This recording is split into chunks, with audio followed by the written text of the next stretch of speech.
Bismillahirrahmanirrahim. Assalamualaikum warahmatullahi wabarakatuh. Alhamdulillah wassalatu wassalamu ala Rasulillah wa ala alihi wa sahbihi wa mawalah. Wa ba'd. Alhamdulillah kawan-kawan sekalian, kita bersyukur pada Allah Subhanahu wa taala karena limpahan rahmat taufiknya kita bisa melanjutkan sesi demi sesi. Semoga Allah jadikan majelis kita online ini menjadi majelis yang berkah pula, tidak mengurangi kesungguhan dan ketulusan kita untuk mempelajari sesuatu yang terkait dengan agama Allah.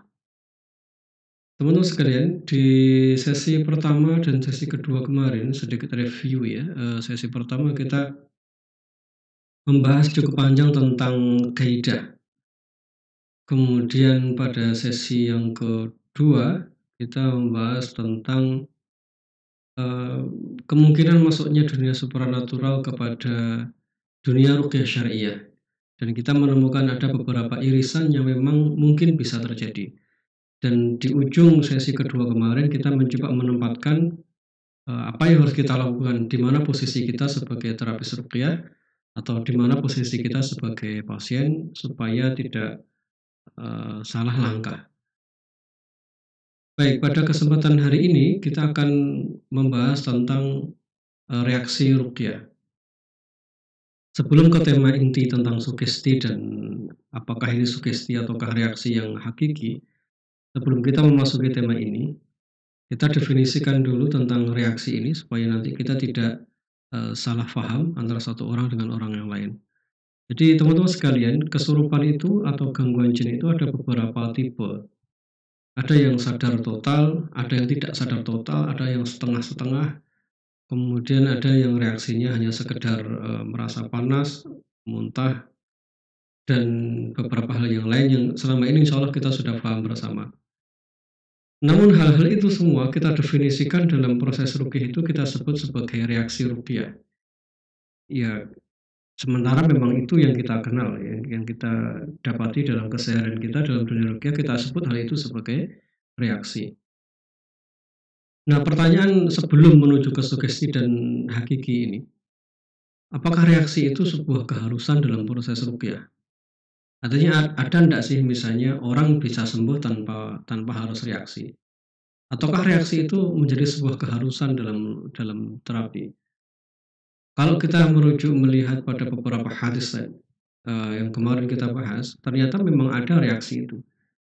Misalnya ketika seorang perempuan datang kepada Rasulullah dengan membawa anak kecil yang yang dihadapkan pada Rasulullah, lalu Rasulullah membacakan dan memukul dada anak itu sambil mengucapkan ukhruj ya Allah, kemudian keluar sesuatu dari mulutnya. Artinya sesuatu yang menjadi pengganggu dalam diri orang itu keluar seiring dengan proses terapi itu. Namun kemudian pada kisah yang lain dalam cerita tentang Utsman bin As yang berkali-kali kita kutip kisahnya,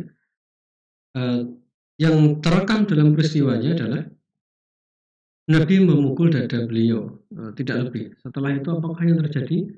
Ya setelah itu tidak ada keluhan, jadi keluhannya hilang. Demikian juga kepada kasus istihadhah yang ketika diajukan kepada Rasulullah bertanya, lalu Rasulullah menyuruh untuk mengatur cara sholatnya dan mengatur cara thaharahnya.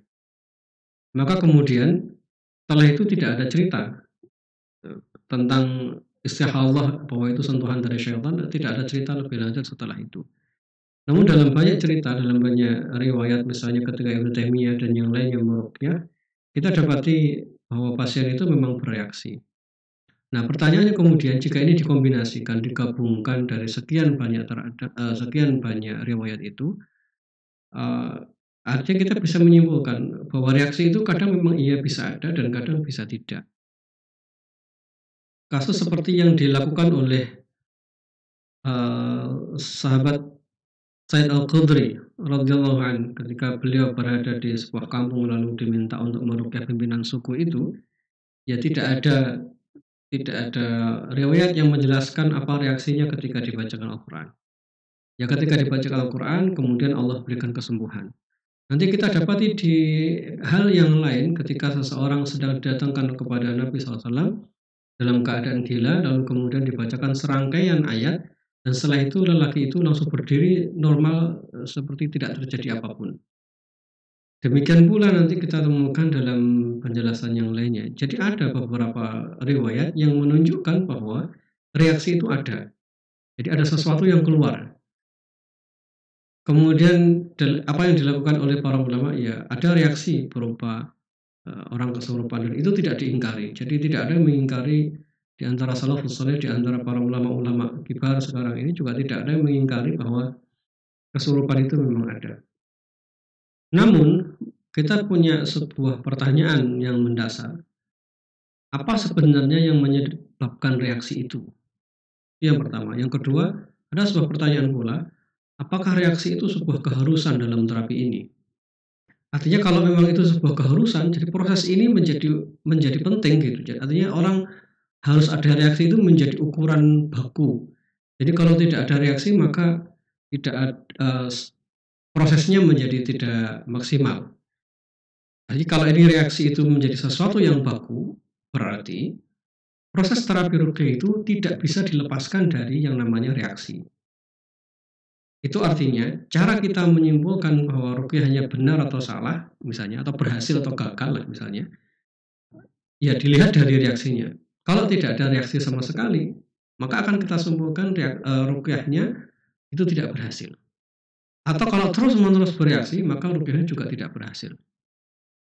Nah, yang berhasil gimana? Yang berhasil adalah kalau reaksi lalu keluar. Itu kalau kita mengasumsikan bahwa reaksi itu adalah bagian yang tidak bisa dipisahkan dari proses ruqyah.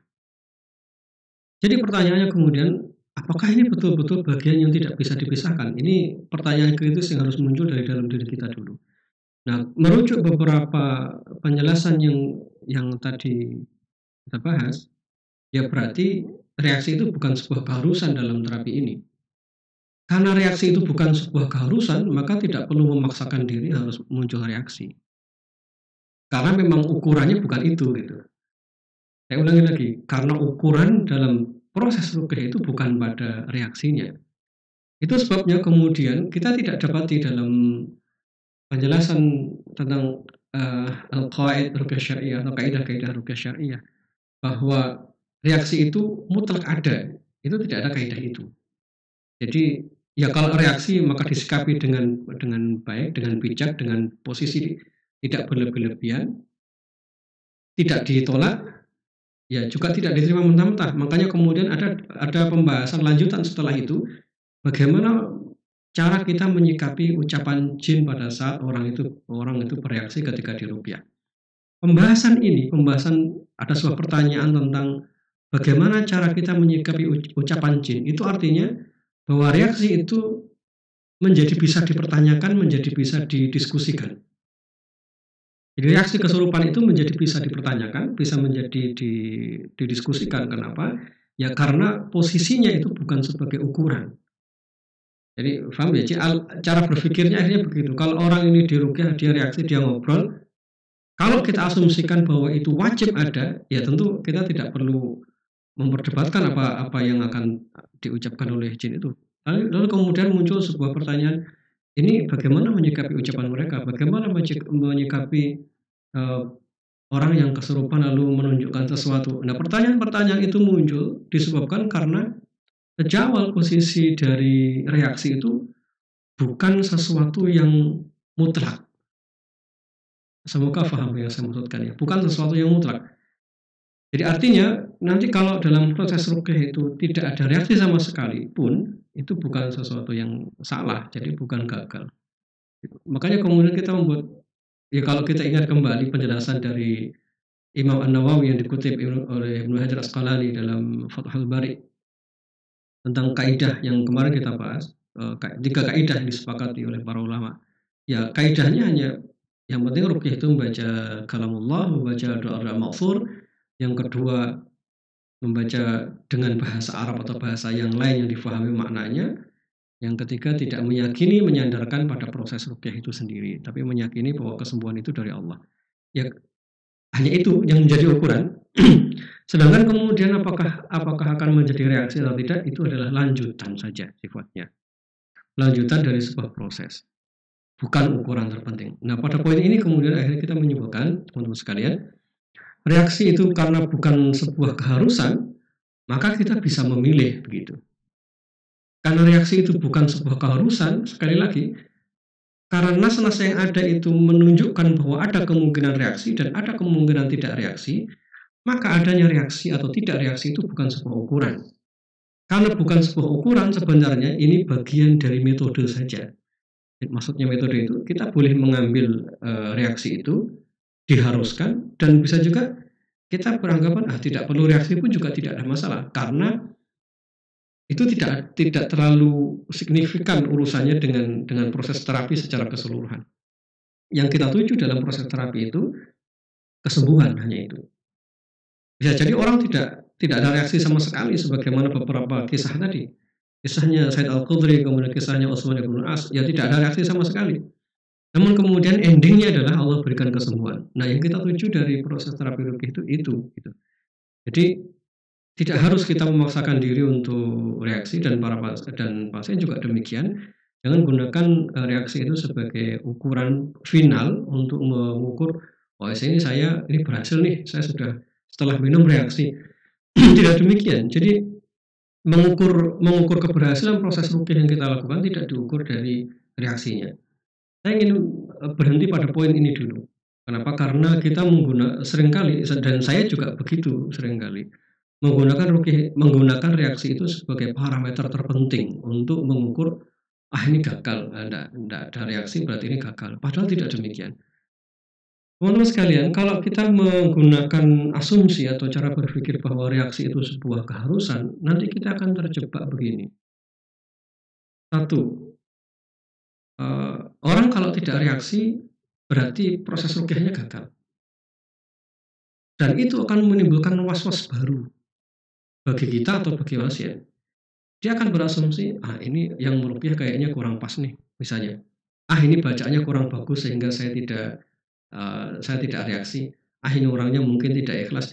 Begitu kita jadikan ini sebagai asumsi dalam diagnosa atau dalam proses ruqyah, kita akan mudah sekali terjebak pada syubhat-syubhat baru. Syubhat itu yaitu bisikan syaitan pula tentunya.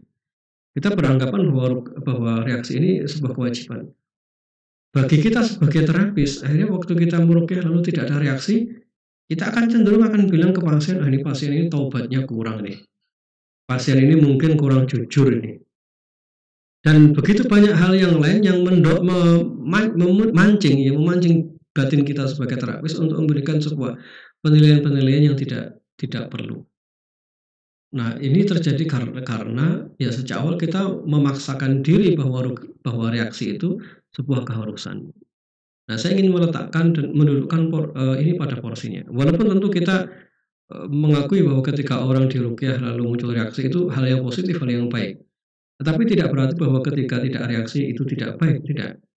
Karena yang sedang dibaca adalah Al-Quran, sembuh atau tidak itu kehendak Allah SWT, bukan wilayah kita. Karena ini wilayah kita tidak bisa mengintervensi, hasil itu kita tidak punya kemampuan. Prosedurnya kita sudah mengikuti, bacakan Al-Quran, kita sudah menjaga keikhlasan, pasien sudah menutup aurat, sudah berkomitmen, sudah bertaubat, ya sudah bismillah. Sedangkan kesembuhan atau tidak, ya itu milik Allah SWT, itu bukan wilayah kita. Nah, ini teman-teman sekalian, kalau kita tempatkan reaksi ini sebagai ukuran pokok, maka nanti kita akan terjebak pada hal-hal yang semacam ini. Salah satu mungkin jebakan pula, kita akan cenderung untuk ngetes. Saya ulang ya. Jadi karena ini dulu yang saya lakukan, saya biasa ngetes dulu. Karena saya senang nyoba dan senang menelaah. Jadi ketika ada pasien dia beginikan, dia reaksi begini dan begitu. Akhirnya kita menjadi menempatkan ukuran keberhasilan ruqyah itu dengan reaksi. Efeknya adalah kita akan mencoba gitu. Kenapa kemudian orang meyakini bahwa meruqyah pakai pistol mainan yang dulu pernah cukup ramai diperbincangkan di dunia WhatsApp, grup-grup ruqyah? Kenapa hal itu muncul? Kenapa hal itu diyakini oleh pelakunya? Karena begitu ditembakkan pakai pistol mainan dengan suara dan lasernya itu, pasien reaksi muntah gitu, atau reaksi kesakitan dan sejenisnya. Nah, karena sejak awal dalam alam pikiran dan batin kita meyakini bahwa reaksi itu sebuah keharusan, maka begitu kita kasih laser atau kasih pistol mainan tadi reaksi, maka akhirnya kita pasti menyimpulkan ada kaitan antara reaksi itu dengan pistol mainan yang kita pakai. Nah, itulah salah satu bahayanya. Ketika kita tidak ya saya anggap bahaya dalam tanda kutip ya, itu kenapa akhirnya kita perlu berhati-hati, karena akhirnya begitu kita menterapi orang, kita pakai alat apapun lah begitu nanti, lalu akhirnya dia menjadi reaksi dan saat itu akhirnya kita punya kesimpulan bahwa ini dahsyat begitu. Ini kan jadi salah penempatan nanti akhirnya. Akhirnya kita menganggap bahwa reaksi-reaksi itu betul-betul karena apa yang kita lakukan. Padahal bisa jadi ada hal yang lain. Nah, itu poinnya nanti tentang sugesti dan reaksi hakiki. Yang ingin saya garis bawahi pada poin pertama ini adalah apa yang kita lakukan tadi dengan meyakini bahwa reaksi itu sebuah hal yang mutlak dalam pikiran kita dan wajib ada, itu akhirnya kita akan cenderung untuk mencoba dan mencari reaksi. Itu satu. Yang kedua, setiap apapun yang menimbulkan reaksi akan cenderung kita asumsikan bahwa itu efektif dalam terapi. Kita akan cenderung menganggap bahwa itu temuan baru. Kita akan cenderung menyimpulkan bahwa apa yang kita lakukan itu hal yang maslahat, boleh, dan betul-betul bermanfaat untuk kesembuhan pasien. Buktinya apa? Buktinya dia bisa reaksi ketika saya perlakukan seperti ini. Nah, itu yang kita perlu berhati-hati. Nah, yang tempo hari yang agak baru, ada pasien yang dia tidur dibaringkan, kemudian si terapisnya menggambar di lantai, lalu dipukul lantai itu, dan kemudian pasien itu reaksi. Berasumsi bahwa ini yang saya pukul ini perutnya, ini tanpa menyentuh, hanya menyentuh lantai itu, dipukul lantainya, lalu si pasien reaksi sambil menggambar di lantai, ini perutmu dipukul pak begitu. Nah, ini adalah sebuah eksperimen yang akhirnya diyakini bahwa itu benar. Mengapa? Karena sejak awal punya asumsi kalau pasien reaksi itu berarti memang ada kaitan. Nanti efeknya kita akan pakai lagi terus seperti itu, dan ini yang akhirnya menjebak kita tanpa kita sadari. Kita akan meninggalkan beberapa hal prinsip dalam terapi, misalnya membaca Al-Quran, berzikir, taubat, dan lain sebagainya, itu menjadi kita abaikan dan kita lebih fokus kepada hal-hal yang secara instan mampu menyebabkan reaksi pada pasien. Jadi ini teman-teman sekalian, kenapa reaksi itu akhirnya perlu kita tempatkan pada porsinya. Nah, ini bukan pendapat saya saja ya. Jadi saya menemukan ini pendapat ini ada pula di Syekh Riyad Muhammad Samahah di buku beliau. Di situ juga disebutkan bahwa reaksi itu bukan sebuah keharusan. Ya karena memang ini bukan standar yang harus ada begitu. Jadi bukan SOP. Jadi SOP itu cara meruqyahnya saja, sedangkan reaksi itu bukan SOP yang harus ada. Kalau ada reaksi, cara penanganannya gimana, itu yang ada. Tapi adanya reaksi itu bukan sebuah keharusan. Nah, pertanyaannya kemudian adalah yang menyebabkan reaksi ini apa gitu?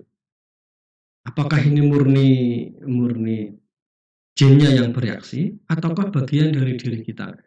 Nah, untuk kita bisa memahami hal ini, maka kita perlu mencari rujukan tentang apa yang terjadi pada jiwa kita.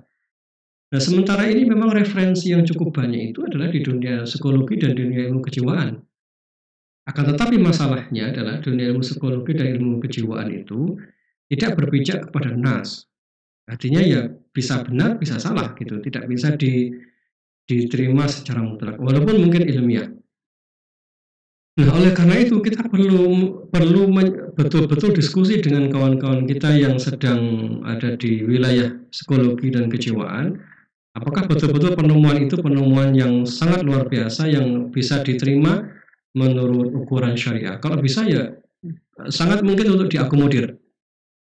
Nah, teman-teman sekalian, itu jadi rujukan yang ada dalam dunia ilmu kejiwaan dan dunia ilmu psikologi itu tidak semuanya ditolak. Ini bukan pendapat saya, ini pendapat dari Syabul Barak di Daulah ketiga. Jadi tidak semuanya ditolak, tapi juga tidak semuanya diterima. Itu sebabnya perlu duduk bersama antara para psikolog dan para dokter jiwa muslim dengan para terapis ruqyah syariah. Karena memang ada irisan cukup dekat dalam tema yang sedang dibahas ini. Oh, Masya Allah, ini sedang hujan. Mudah-mudahan suaranya tidak noise di rekaman ini ya.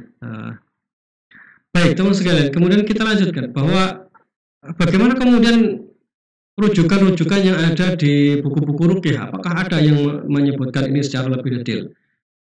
Sebenarnya rujukan-rujukan yang ada dalam dunia ruqyah syariah itu ada, cuman memang tidak terlalu banyak. Masalahnya hanya itu. Dan perlu mentelaah kemudian merangkum menjadi satu, mengkait-kaitkan satu pendapat dengan pendapat yang lain sampai muncul sebuah kesimpulan. Nah, mengawali ini supaya kita tadi ada pertanyaan begini. Apakah ini sugesti atau betul-betul hakiki? Maksudnya hakiki itu adalah apakah ini betul-betul reaksi dari jinnya ataukah ini hanya sekedar sugesti? Untuk bisa memahami ini, bisa membedakan ini, maka kita perlu mengerti dulu tentang konsep yang terjadi dalam jiwa kita. Hanya itu cara paling penting, cara paling mudah supaya kita bisa mengukur apakah orang ini mengalami reaksi asli atau reaksi semu. Saya menyebutnya reaksi semu yang sugesti ini. Nah, tidak banyak referensi yang memberikan gambaran cukup ideal tentang pembahasan ini. Kalau yang saya baca ada 3 buku itu yang pernah kita bedah di beberapa kesempatan. Saya sekali lagi masih pakai 3 buku itu karena buku itu yang paling detail dan kontemporer. Menurut saya kontemporer karena mengetengahkan tema kejiwaan itu berdampingan dengan tema ruqyah syariah. Ini 3 buku itu yang lebih pas menurut saya. Yang pertama bukunya Syekh Murtada, kemudian bukunya Syekh Abul Barak jilid ke-11, cuman ini belum diterbitkan. Sudah selesai penerjemahan di RLC, cuman belum diterbitkan. Yang ketiga bukunya Syekh Riyad Muhammad Samah. Namun ketiga buku itu akan menjadi salah paham jika tidak didudukkan cara membacanya, tidak didiskusikan dengan baik. Itu sebabnya saya selalu mengajak teman-teman untuk mendiskusikannya dalam majelis pelatihan, karena sepertinya untuk buku ini tidak mudah dibaca sendiri. Nah, Syekh Abdul Barak, jadi setelah ini saya akan kutip beberapa kalimat-kalimat yang ada di bukunya Syekh Abdul Barak di jilid ke-11. Beliau ini mengangkat sebuah kisah yang dikutip oleh majalah Al-Usrah. Di majalah Al-Usrah ini, majalah yang terkait dengan kejiwaan dan keluarga. Jadi di situ ada banyak pembahasan, salah satunya tema-tema yang semacam ini. Nah, di sini mereka ini para redakturnya, redaksi majalah Al-Usrah itu mengangkat tema tentang ta'un. Dari situ kemudian diarahkan untuk menyindir dalam tanda kutip, menyindir dunia ruqyah syariah. Apa yang mereka katakan? Mereka membuat sebuah kisah tentang ta'un. Jadi saya bacakan ya. Dikisahkan seorang laki-laki yang bertanya kepada wabah ta'un, hendak kemana? Ia menjawab, ta'un itu menjawab, ke kampung Khadra. Saya akan menimpakan penyakit kepada 1.000 orang. Lalu ia pun menimpakan penyakit ta'un itu kepada 5.000 orang. Maka orang tadi bertanya pada si ta'un, bukankah kamu tadi mengatakan bahwa kamu akan menimpakan penyakit itu pada 1.000 orang saja? Ta'un kemudian menjawab, ya, saya menimpakan penyakit itu hanya kepada 1.000 orang, seperti yang saya katakan. Adapun yang 4.000 orang adalah orang yang menyangka dirinya terkena penyakit tersebut. Kemudian ini komentar dari Syekh Abdul Barak, redaktur redaksi dari majalah ini sepertinya ikut andil dalam membuat makalah ini dan berusaha sekuat tenaga untuk menetapkan bahwa seluruh penyakit itu hanya berpulang pada fisik dan kejiwaan semata. Jadi arah yang dituju oleh majalah Al-Usrah itu mencoba untuk mengalihkan tema tentang sihir, tema tentang ain, tema tentang jin, itu hal yang tidak perlu didiskusikan, soalnya begitu. Dan penyakit-penyakit itu sebenarnya hanya ada 2 menurut majalah Al-Usrah ini, yaitu penyakit kejiwaan dan penyakit fisik. Kemudian kata Syekh Abdul Barak, Jadi penyebutan kisah ini agar kita dapat memberikan gambaran umum bahwa mayoritas masyarakat hidup dalam khayalan, was-was dan semisalnya. Ini menurut mereka. Pernyataan ini bukanlah secara mutlak ya benar semacam ini. Jadi beliau membantah dengan beberapa kalimat terkait dengan terbitan majalah Al-Usrah ini. Namun cara beliau membantah itu, Syekh Abdul Barr ketika membantah kisah-kisah yang diangkat di majalah Al-Usrah itu, beliau tidak menolak 100% apa yang ditulis oleh majalah Al-Usrah. Jadi bahwa ada masalah kejiwaan itu berarti memang diakui oleh Syekh Abdul Barr. Ada sebagian orang yang memang mereka mengalami was-was seperti yang digambarkan oleh majalah Al-Usrah itu. Tapi kemudian Syekh Abdul Barr menegaskan bahwa tidak semuanya begitu gitu. Tidak semuanya betul-betul karena masalah psikis, masalah kejiwaan. Nah, saya ingin meletakkan dua sudut pandang ini. Jadi bahwa ada memang wilayah kejiwaan yang berpengaruh kepada fisiknya seseorang, dan ada wilayah yang ini memang penyakit rohani yang disebabkan oleh jin, sihir, dan ain. Makanya kemudian kemarin di awal kita membahas tema penyakit itu ada 4 jenis. Ini realita yang terjadi. Saya ingin gambarkan bahwa kisah ini ada, ini tidak ditolak 100% oleh Syekh Abdul Barr. Artinya memang 50-50, separuh-separuh ada, ya separuh memang ada bagian masalah kejiwaan, dan separuhnya lagi itu memang karena ain, sihir, dan gangguan jin. Kemudian beliau mempertegas kembali bahwa kalau kita ingin memastikan seseorang itu terkena ketiga penyakit tadi atau penyakit rohani, maka kita perlu menelaahnya dengan secara teliti dan seksama, ilmiah dan syar'i. Kenapa? Karena semua hal yang terkait dengan sihir, ain, dan hasad itu nasnya sangat banyak. Tidak mungkin kita menolaknya. Sementara juga tidak mungkin juga, tidak bisa dan tidak tepat kalau kita menolak pendapat dari kalangan akademisi, ilmu kejiwaan, dan ilmu psikologi. Ini yang pertama. Yang berikutnya disebutkan pula dalam makalah tersebut, namun orang-orang terperangah secara berlebihan terhadap masalah sihir. Jadi ini mereka mengangkat tema-tema sihir itu, tapi dengan harapan bisa mengajak orang berpikir menuju psikis murni gitu. Terutama kaum wanita mengembalikan setiap gangguan dalam hidup pada sihir, sehingga di antara mereka hidup dalam krisis kejiwaan yang sangat parah disebabkan kepanikan terhadap sihir. Ini sudut pandang orang yang berbicara dengan sudut pandang murni kejiwaan. Jadi mereka akhirnya berasumsi bahwa orang yang kalau terlalu terobsesi dengan masalah sihir, dia justru akan mengalami krisis kejiwaan dalam dirinya. Nah, ini kemudian dibantah oleh Syekh Abdul Barr dengan kalimat ini. Pernyataan ini membutuhkan kejelian, tidak berlebihan dan juga tidak boleh terlalu meremehkan. Karena hakikat sihir dari sisi dan bekas pengaruhnya telah ditetapkan oleh Nas, oleh Al-Quran, Sunnah, dan Ijma'. Adanya sihir dapat menimbulkan sakit dan dapat membunuh, serta dapat memisahkan antara suami dan istri. Itu semuanya dalilnya terlalu banyak. Jadi sudah luar biasa banyak. Jadi tidak mungkin pula kita meninggalkan nas-nas itu. Jadi maksudnya begini. Ada sebagian orang yang berpendapat dan mengarahkan agar semua yang terkait dengan sihir jin itu diarahkan seolah-olah ini sebenarnya tidak ada dan hanya murni masalah kejiwaan saja. Cara berpikir begini ini adalah cara berpikir yang salah. Kenapa? Karena itu artinya akan mengabaikan nas Al-Quran dan Sunnah atau pendapat para ulama. Dan demikian juga begitu kita ini hanya kita berfokus pada penjelasan nas dan mengabaikan temuan-temuan ilmiah, ini juga tidak tepat. Nanti akan ada tambahan kalimat dari beliau. Majalah Al-Usrah ini menukil pernyataan sebagai berikut. Hampir saja fenomena sihir dan jambi-jambi berkurang di Kuwait setelah tersebarnya pengajaran atau pendidikan di negara itu. Namun fenomena sihir itu kembali muncul setelah fitnah peperangan. Jadi karena ada mungkin peristiwa Kuwait di masa lalu ya, ada peperangan lalu menjadi kasus sihir itu naik. Nah, kemudian majalah Al-Usrah ini menyimpulkan bahwa orang yang atau fenomena yang nampak yaitu banyaknya orang terkena sihir yang begitu menggejala waktu pasca peperangan itu, Al-Usrah menyimpulkan bahwa itu sebenarnya adalah fenomena kejiwaan Karena orang dalam kondisi depresi, lalu muncullah gangguan-gangguan yang diyakini oleh masyarakat sebagai sihir. Nah, pernyataan yang menarik dari Syekh Abdul Barak, ungkapan ini tidak benar secara mutlak, meskipun secara zahir memang ada begitu. Secara nyata, fenomena sihir yang menyebar di Kuwait dan di luar Kuwait memang sudah ada sejak lama.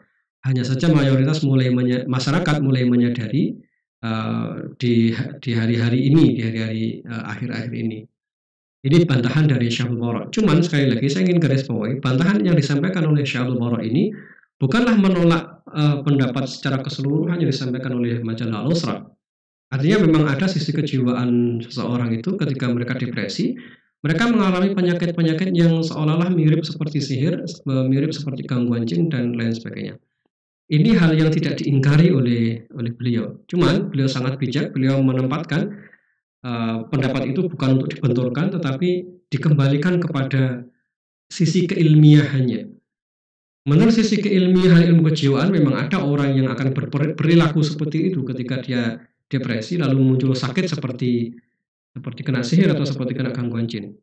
Namun ada pula bahwa orang terkena sihir itu betul-betul ada. Nah, ini tidak bisa ditinggalkan salah satu, kedua-duanya harus diakomodir. Ini maksud dari Syekh Abdul Barak ketika beliau menjelaskan hal ini. Kemudian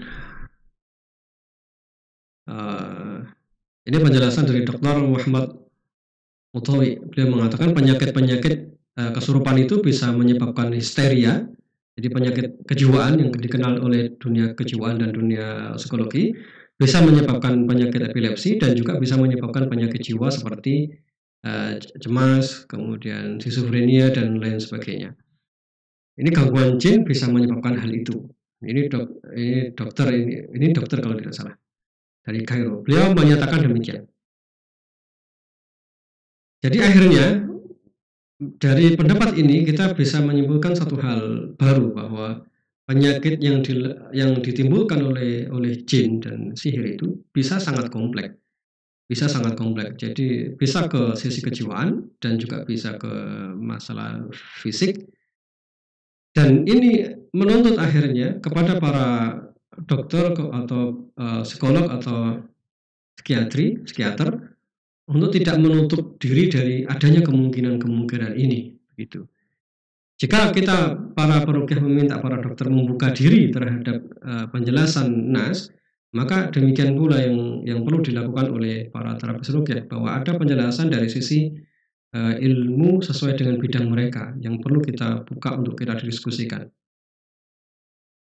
Harus diyakini oleh kawan-kawan dari kalangan spesialis di bidang ilmu pengobatan fisik dan psikis bahwa kadang-kadang terjadi hal yang tidak lazim.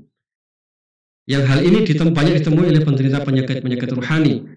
Seperti ini yang beliau sebutkan, ada yang muntah keluar bulu, kuku, gumpalan darah, dan lain sebagainya. Yang ini real terjadi dalam dunia ruqyah syariah. Jadi maksud beliau mengetengahkan tema ini adalah agar di dua sisi itu mau membahas, mau duduk bersama.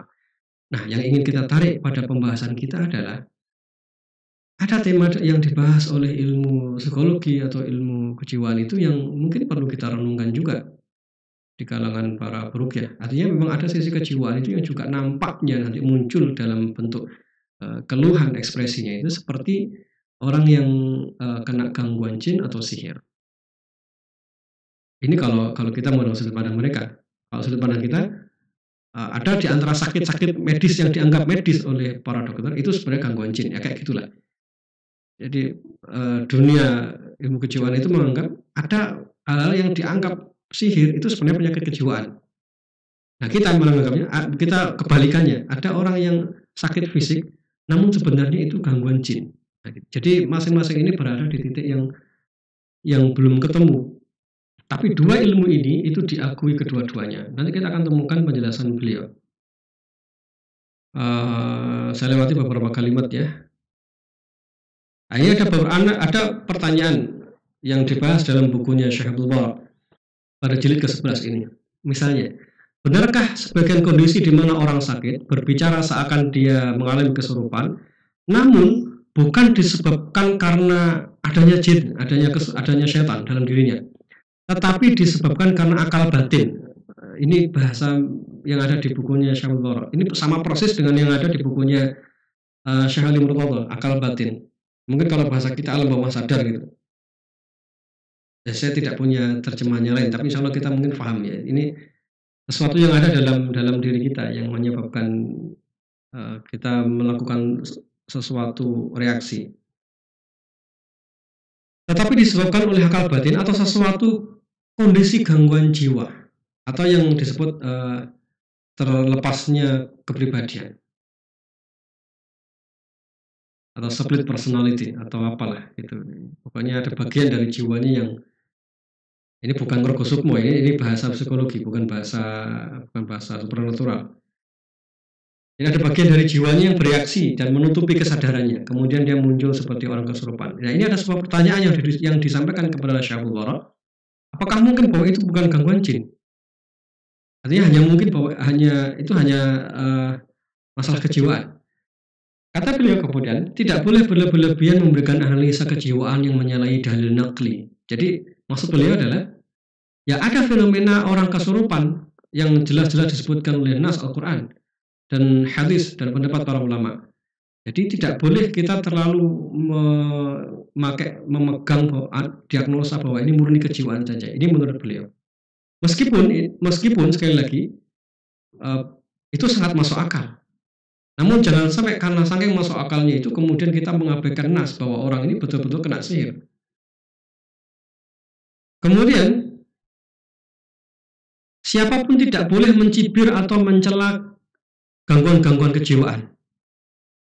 Dan pada saat yang sama juga tidak boleh meragukan pendapat para ulama umat. Jadi di satu sisi beliau mengajak supaya tidak menolak mentah-mentah pendapat dari para ilmuwan di dunia psikologi dan psikiatri, dan pada saat yang sama juga tidak boleh meragukan, mengabaikan pendapat para ulama. Jadi ini cara mendudukkan yang beliau jelaskan. Nah, pada poin ini akhirnya kita mengakui ada sebuah fenomena dalam kejiwaan kita itu yang bisa diakomodir. Jadi perlu kita pahami pada poin ini berarti ada sebagian yang reaksi yang disebutkan dalam pertanyaan ini, bahwa reaksi itu bisa jadi memang bukan karena jin. Ini poin ini yang ingin saya ketengahkan. Diskusi dua paragraf ini yang disampaikan oleh beliau, ada satu tema yaitu ada orang yang kesurupan tapi sebenarnya tidak disebabkan oleh jin. Ini yang perlu kita sadari terlebih dahulu. Jadi ada orang yang reaksinya proses seperti orang kesurupan, tapi tidak disebabkan oleh gangguan jin, tetapi karena kondisi kejiwaannya, disebabkan oleh akal batin. Hal ini tidak diingkari. Bagi kita yang sebagai murid beliau-beliau ini membaca tulisan-tulisan beliau sebagai referensi, apa langkah yang bisa kita ambil? Langkah yang bisa kita ambil adalah ambil semua pendapat para ulama bahwa ada gangguan jin, sihir, ain, dan lain sebagainya. Namun, jangan abaikan bahwa ada kemungkinan ini, yaitu adanya gangguan yang mirip dengan sihir dan gangguan jin, tetapi ternyata bersumber pada akal batin.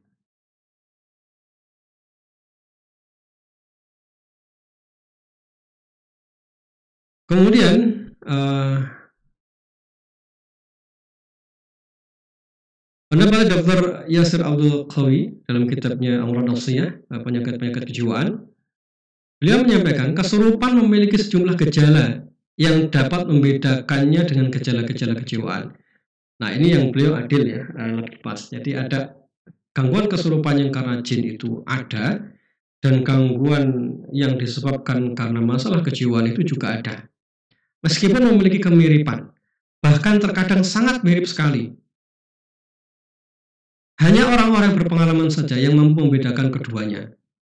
Karena diperlukan kehati-hatian, oleh karenanya diperlukan kehati-hatian dalam berinteraksi dengan gejala-gejala tersebut, sehingga ia dapat memberikan analisa yang tepat.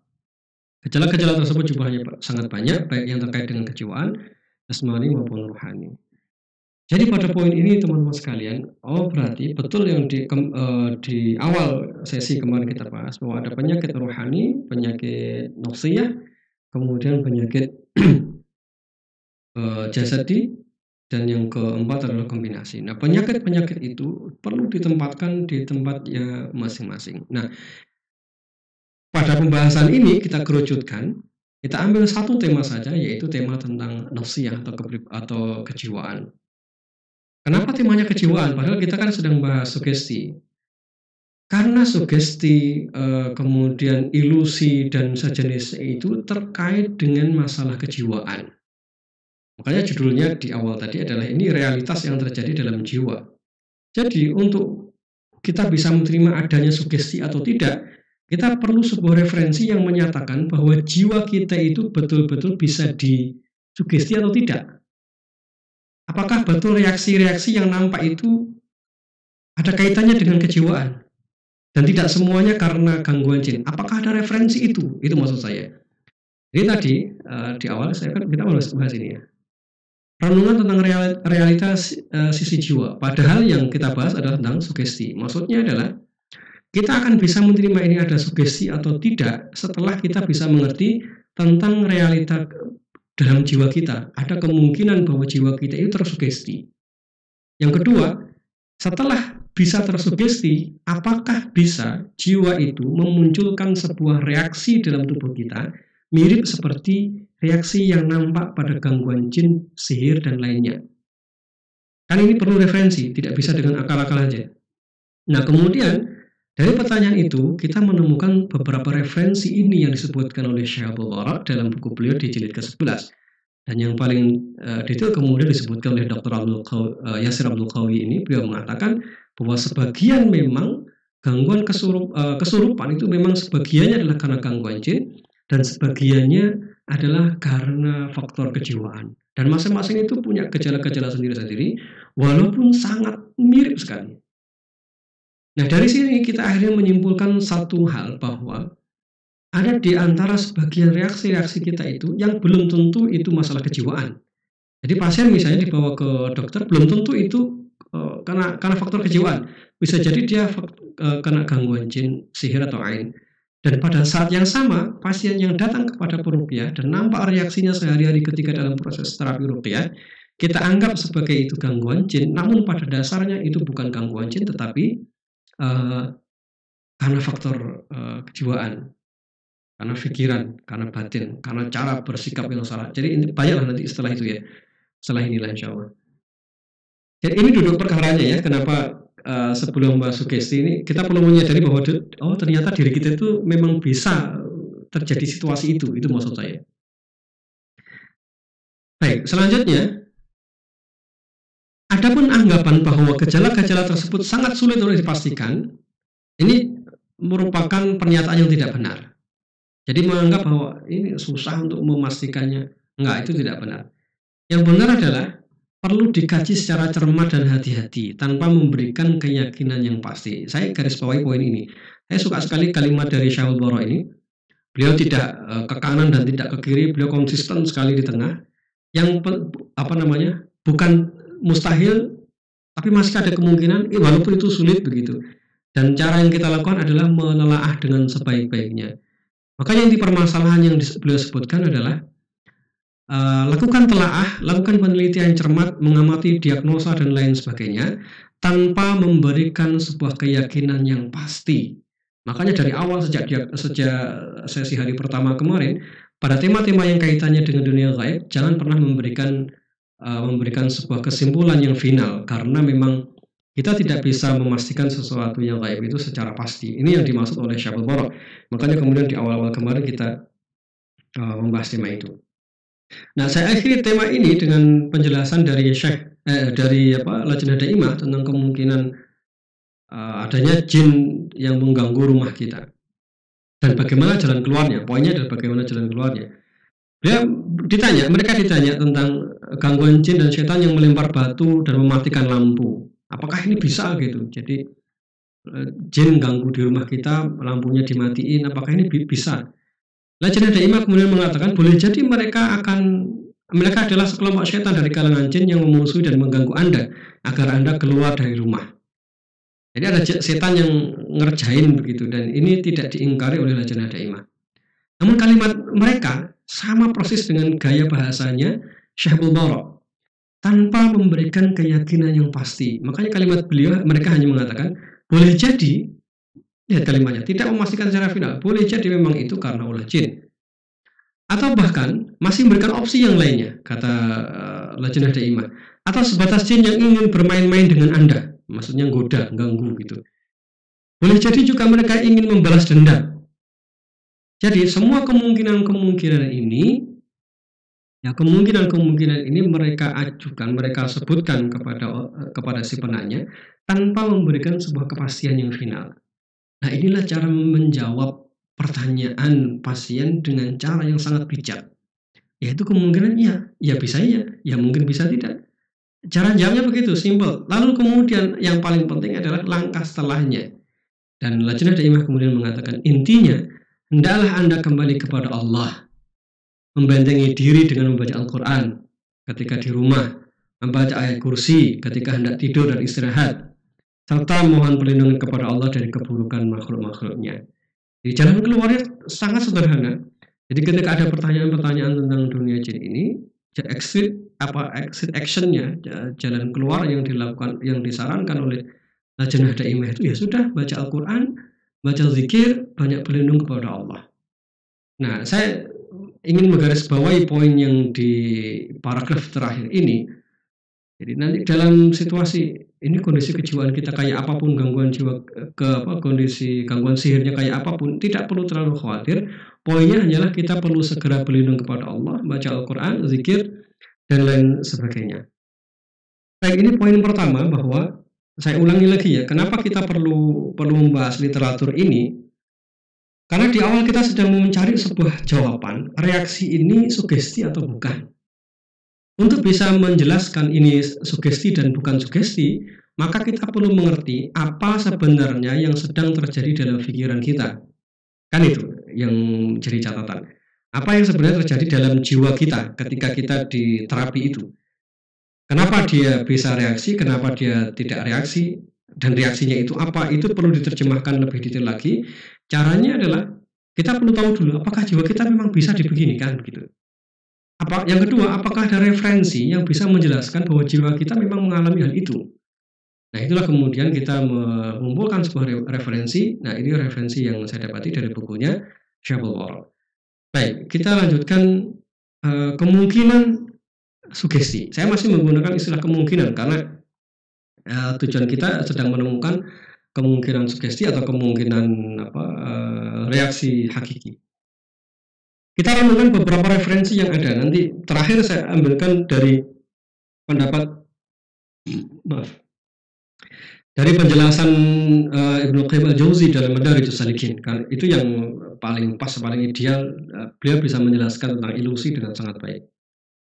Baik, renungan tentang kemungkinan adanya sugesti dalam diri kita pada saat kita reaksi itu. Dari bukunya Syekh Ali Murtada, beliau mengatakan begini.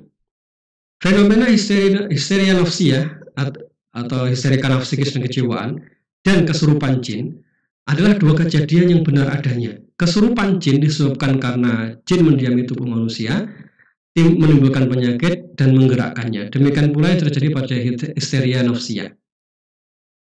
Jadi histeria nafsiyah itu maksud ini yang dikenal dalam dunia psikologi sebagai histeria ya. Orang kesurupan yang disebut dengan histeria. Histeria itu bisa menggerakkan badan dan menyebabkan sakit, seolah-olah beliau ingin mengatakan begitu. Nah, pada problem histeria insiqaqiyah ini maksudnya adalah split personality mungkin. Keluarnya jiwa dari kepribadian aslinya, jadi dia berubah karakter. Betul-betul berubah setelah kena gangguan jin, lalu menjadi berubah total. Kenapa itu bisa terjadi? Apakah ini kejiwaan murni? Tidak. Jadi masih ada kemungkinan itu bukan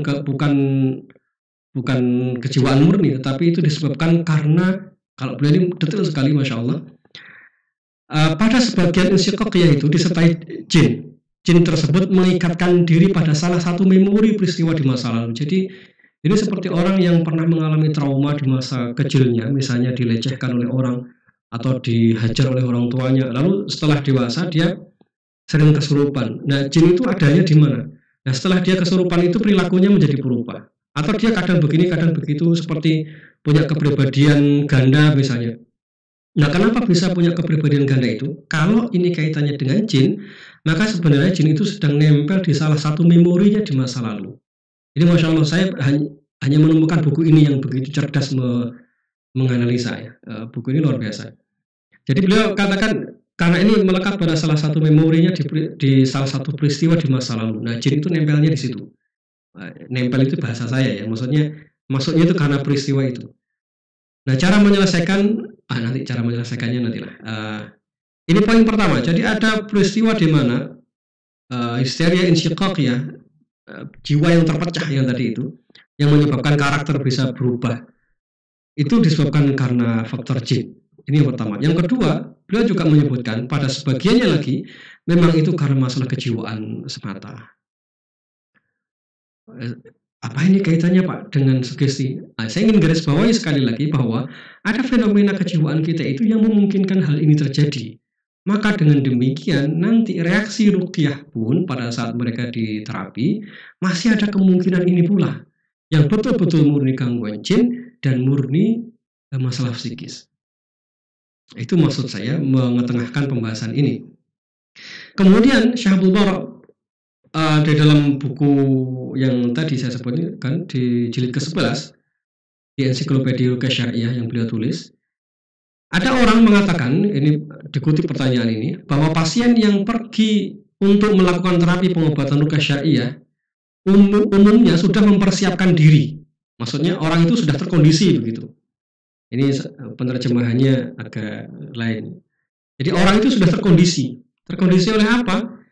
Melalui informasi yang dia dengar atau yang dia lihat secara langsung bahwa penderita kesurupan, sihir dan ain lalu dan merasa cemas. Selanjutnya ketika dia diruqyah terjadilah hal semacam itu, persis seperti yang telah dia baca, persis yang telah dia lihat secara langsung, persis seperti apa yang dia yakini. Maka begitu dia diterapi, muncullah reaksi persis seperti yang dia pahami itu. Sehingga pasien itu, melakukan tindakan-tindakan yang aneh, yang mengesankan, yang nampak di hadapan si terapis ruqyah itu, bahwa ia sedang mengidap salah satu penyakit yang tadi. Apakah ini benar? Jadi pertanyaannya adalah, ada orang yang ketika datang ke terapis ruqyah itu dalam kondisi sudah tersugesti. Karena dia sering baca tentang sihir, karena dia sering membaca tentang gangguan sihir perceraian, dia memvonis dirinya kena sihir ini dan itu, kemudian datang ke beberapa kali peruqyah juga disimpulkan demikian, dia nonton di televisi, di tayangan bahwa dia ini sedang mengalami sihir. Keyakinan itu kemudian ketika diruqyah orangnya, maka nampak semakin jelas reaksinya mirip dengan kesimpulan yang ada dalam pikirannya. Ini adalah orang yang sudah ada di hadapan peruqyah dalam situasi tersugesti. Apakah ada orang yang dalam kondisi semacam ini? Ini pertanyaan yang disampaikan kepada Syekh Abdul Barak. Kemudian Syekh menjelaskan, benar. Itulah kenyataan yang terjadi pada sebagian gejala yang merujuk untuk diterapi dan diobati dengan ruqyah syariah. Maksudnya itulah yang realnya terjadi pada orang yang datang pada dunia ruqyah. Itu maksudnya. Benar, kenyataan itu terjadi pada sebagian yang nampak sehingga mereka datang ke para terapis ruqyah. Jadi ada di antara pasien itu yang mengalami hal ini dan sebenarnya itu bukan gangguan jin, tetapi lebih karena dia sudah tersugesti sebelumnya. Namun kemudian beliau membawa pendapat ini ke tengah lagi. Ini Masya Allah, beliau sangat cerdas menurut saya. Semoga Allah merahmati dan menjaga beliau. Beliau kemudian mengatakan, hanya saja pernyataan tersebut bukan berarti seluruh gejala-gejala gangguan jin gejala-gejala gangguan sama seperti yang disebutkan di atas. Hal ini mengharuskan bahwa si ahli terapi ruqyah itu untuk meneliti secara cermat dan tidak terburu-buru dalam memvonis. Nah, inilah penjelasan yang sangat adil. Jadi memang ada kemungkinan bahwa orang itu mengalami hal ini karena penyakit kejiwaan dan juga sudah sangat tersugesti.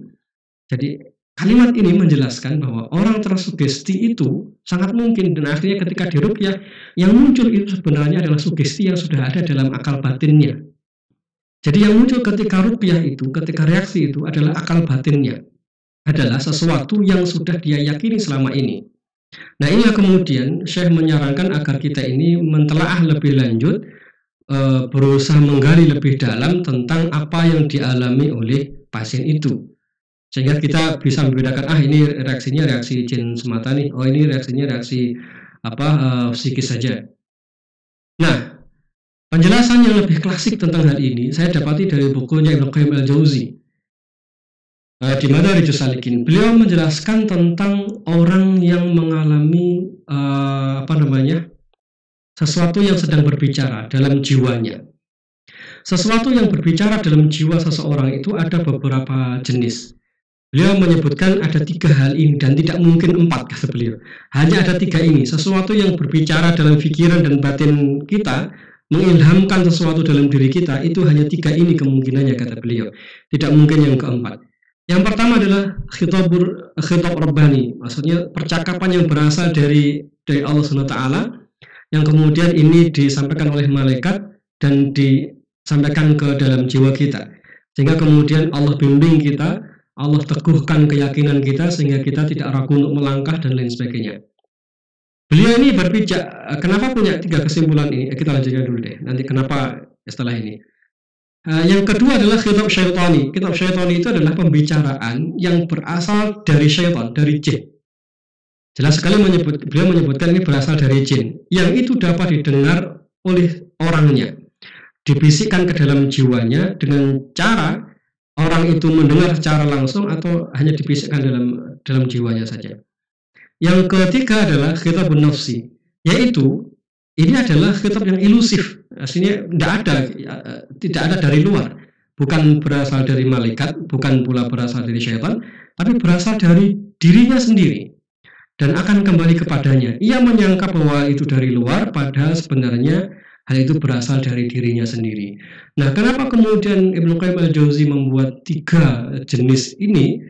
Ini sama persis seperti dalil tentang mimpi. Mimpi itu ada 3 jenis.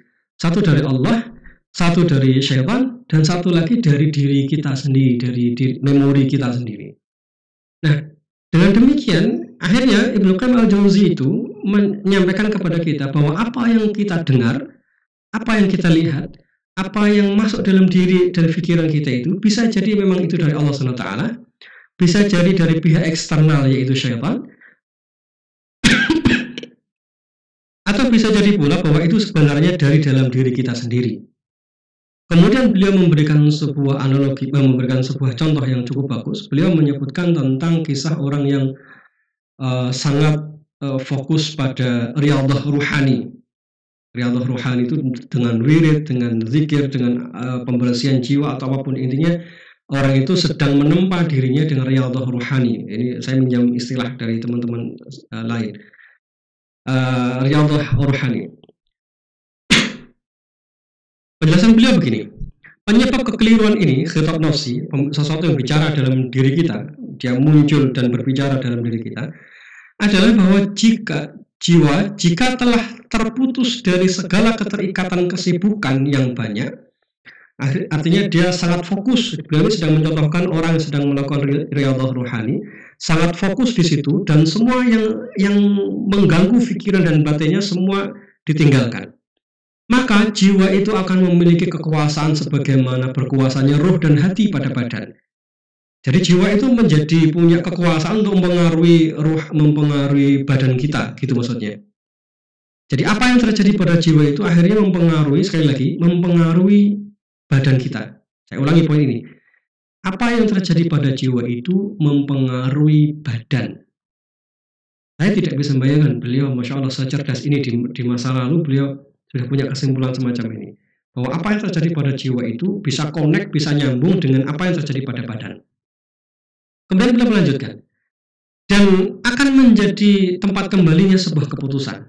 Lalu perhatian jiwa dan hati tertuju pada nilai-nilai itu. Misalnya dia sedang sangat fokus pada riyadhah ruhani tadi, maka perhatian rohaninya semakin kuat dan menggantikan kesibukan dan keterikatan, sehingga memenuhi hatinya. Sudah saking fokusnya untuk riyadhah ruhani tadi, fokus di situ, maka semua hal yang selama ini diinginkan tentang anak, istri, keluarga, pekerjaan, semuanya sudah lepas dari hati dan pikirannya, dan dia hanya fokus saja tentang riyadhah ruhani.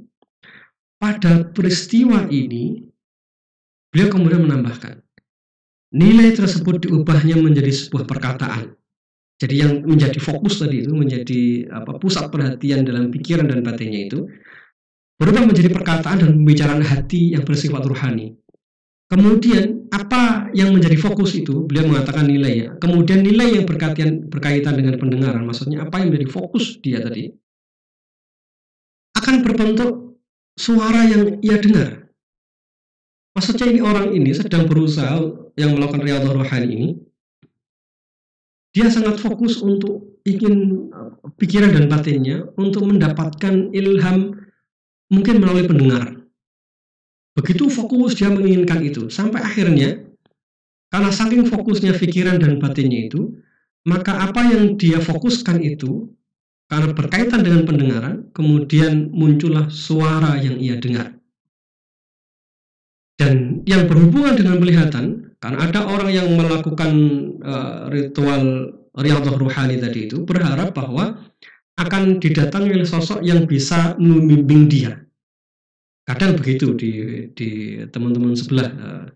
Kadang ada yang melakukan dengan harapan semacam itu ada pembimbing spiritual dari dunia gaib. Karena dia sangat terobsesi dengan itu, sangat terpacu fokus pikirannya untuk mendapatkan hal itu, batin dan pikirannya sangat menginginkannya, maka terbentuklah sosok yang dapat ia lihat. Ibnu Qayyim al-Jauzi kemudian menambahkan, semua itu ada pada dirinya. Tidak ada satu pun yang berasal dari luar. Lalu tiba-tiba ia bersumpah bahwa ia telah mendengar dan melihat. Penjelasan ini ada di Madarijus Salikin halaman 45-48. Jadi saya ingin garis bawahi poin begini. Penjelasan dari Ibnu Qayyim al-Jauzi berarti ada bagian jiwa kita itu yang sangat mungkin terkoneksi dengan tubuh kita karena kita terlalu fokus di dalamnya. Karena pikiran batin kita terlalu fokus, maka apa yang menjadi fokus itu betul-betul nampak terasa di badan. Sebagaimana yang disebutkan oleh beliau tadi, maka jiwa itu akan memiliki kekuasaan sebagaimana ruh dan hati pada badan. Ya, jadi akhirnya seperti nampak di penglihatan, seperti nampak di pendengaran kita. Nah, pada orang-orang semacam ini yang mengalami hal ini sebenarnya dia tidak melihat, dia tidak yang dia lihat itu tidak dari luar, tetapi yang dia lihat itu adalah sesuatu yang berasal dari dirinya sendiri. Pada poin inilah kita baru bisa menyadari dari penjelasan literatur klasik ini bahwa ternyata pada bagian jiwa kita itu ada yang bisa membuat kita seperti tersugesti hingga muncul ilusi-ilusi semacam ini. Dan kalau di dunia psikiatri misalnya atau di psikologi, mungkin mereka akan mengatakan orang ini halusinasi atau apalah gitu ya. Nah, itu memang real ada gitu. Jadi artinya penjelasan ini relevan sama seiring sejalan dengan penjelasan dunia psikologi dan ilmu kejiwaan bahwa ada kemungkinan orang itu sangat tersugesti karena dia sangat terobsesi terhadap sesuatu, pikiran dan batinnya sangat fokus pada hal itu. Saya ulangi lagi, sangat fokus pada hal itu. Karena saking fokusnya itulah akhirnya kefokusan itu membuat badannya terkuasai. Ini badannya terkuasai. Ada kekuasaan jiwa itu yang berpengaruh kepada badan. Ini adalah orang yang dia tersugesti sangat kuat. Maka khitabun nafsi tadi dengan berpijak pada penjelasan dari Ibnu Qayyim al-Jauzi sebenarnya adalah hasil dari apa yang menjadi fokus jiwa. Garis bawahi poin ini adalah hasil dari apa yang menjadi fokus jiwa. Apa yang didengar, dilihat, diucapkan, dipikirkan, maka itulah yang mempengaruhi jiwanya, yang berujung pada pengaruhnya adalah amal perbuatan secara fisik. Kita dapati pula, walaupun ini tentu bukan tafsirnya, saya tidak berwenang untuk menafsirkan, tetapi seiring, relevan dengan penjelasan dari Ibnu Qayyim al-Jauzi tadi, Rasulullah mengajarkan kepada kita sebuah doa.